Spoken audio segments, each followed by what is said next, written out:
Welcome to the Real News Network. My name is Dania Nadar, coming to you from Washington, D.C. In Yemen, demonstrations have been escalating, calling for the ouster of President Ali Abdel-Saleh. On Tuesday, the army shot live ammunition, rubber bullets, and tear gas against government protesters at a university campus in Sana'a, which is the capital of the country. Joining us today is Walid Al-Saqaf. He is the former editor of the Yemen Times and is currently completing his PhD in Sweden. Thanks for joining us. Thank you. So tell us, what's been happening in the last little while in Yemen, just to bring us up to speed? Since February 3rd, which is the day the revolution started officially, there's been an increase in number of demonstrators all over the streets in different cities, different governorates, all protesting and calling for the end of the regime of Ali Abdullah Saleh, president of Yemen, who's been there for around 33 years. People have been repressed and attacked in streets in different areas. In one incident in Aden, at least 9 people have been actually killed during one of those protests, and many others injured. An attack took place against protesters, peaceful protesters, just in front of Sana'a University in the capital. And at least 1 person died, and just about 80 or more than 80 people injured.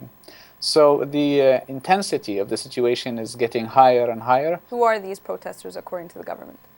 I mean, there's always been justifications ranging from troublemakers to opposition, politically motivated, those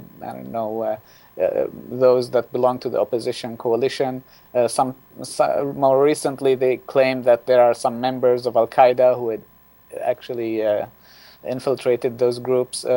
And so there are a number of other reasons and motivations, sometimes saying that there has been some sort of, they trigger violence from within by bringing in some arms or so forth. So constantly over and over, they bring in different excuses, different justifications to crack down.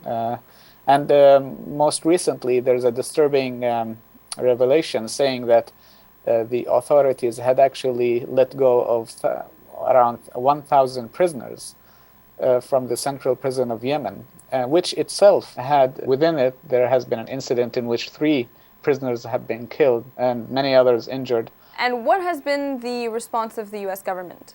There's been an interview saying that the U.S. ambassador had actually approved President Saleh's initiative for dialogue and did not approve of him being removed, just like the case in Egypt or Tunisia.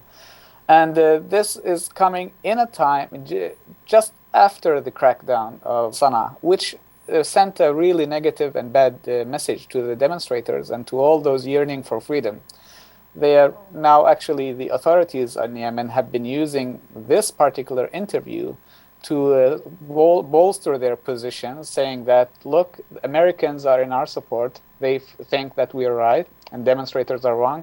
So this has actually sent a negative message. And I do hope that this was not the real official policy. It is the official, officially speaking, it represents the U.S. government. But I do hope that something else would come in to compensate for this, because it has been a real letdown to many of those demonstrators who have been protesting peacefully. If there had been some sort of message saying we are let's say, concerned by the violence that's taking place, or that we do believe they have the right to be looked into and their requests being met, that would have been given some sort of balance. But as the picture shows right now, the image is not positive at all right now. In other movements across the Middle East, they've been mainly leaderless. Has there been a leader that has come out in this opposition movement within Yemen? No, not at all.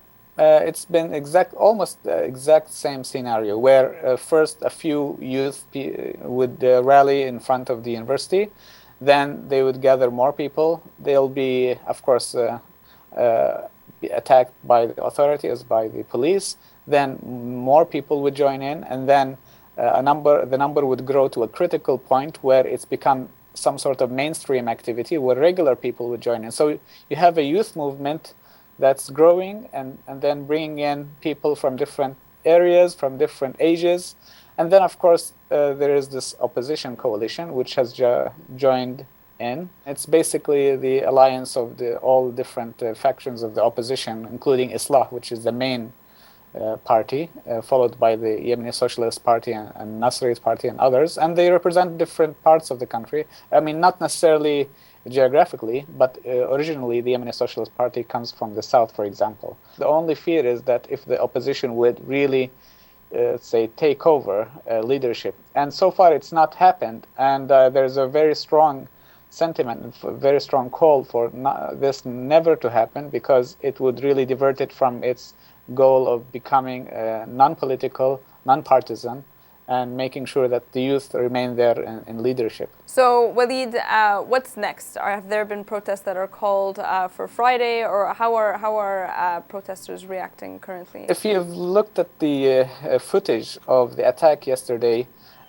pictures of people beaten up by the police, of course, shot with live ammunition, you'd notice that a lot of them were upset, not because they are hurt, but because they did not participate that day in next day's activities and rallies, now calling not only for the toppling of the regime, but also for its prosecution.